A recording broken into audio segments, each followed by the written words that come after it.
Եկեք այս դասին խոսենք gaming ու metaverse-ի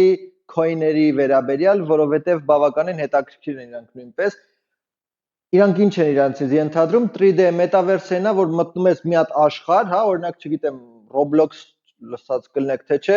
Roblox-ը տենց metaverse-ա, որ մտնում ես մի հատ աշխարհ, հա, այդ աշխարհի մեջ խաղեր ես խաղում եւ այլն եւ այլն։ Օրինակ մենք ինչ ունենք, Mana, Decentraland-ն է, Sandbox, մեկը Axie Infinity։ Այս մեկին ծանոթ չեմ, այս երկուսին բավականին ծանոթ եմ, երկար ժամանակ է, որ իրանք կան շուկայում, իրանք ինչ է, օրինակ այս Decentraland-ը կարողանում ես մտնես այդ աշխարհ, տարածք առնես, վաճառես, այս կոմենկո մի խոսքով ինչ որ խաղ է, որը որ կարողանում ես նույնպես փող աշխատես։ Որն է այս coin-երի էֆեկտը, որ մարդիկ ովքեր որ խաղ սիրում են, իմիջիայլոց ապագայում շուտով այն որ VR-ները լինելու է, մտնելու են այս խաղերի մեջ ու արդեն իրանց կյանքը վերածվելու է իրականությանը այս խաղերի մեջ։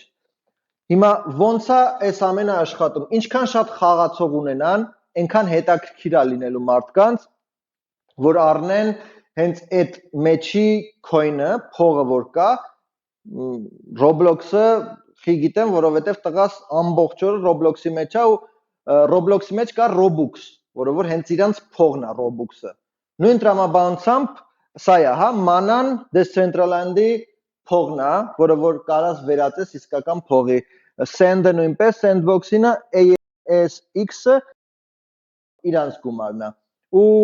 ոնց է աշխատում, էլի, պարզապես մարդիկ մտնում են, խաղում են, օգտագործում են այս փողը, ինչքան շատ են օգտագործում, ինչքան շատ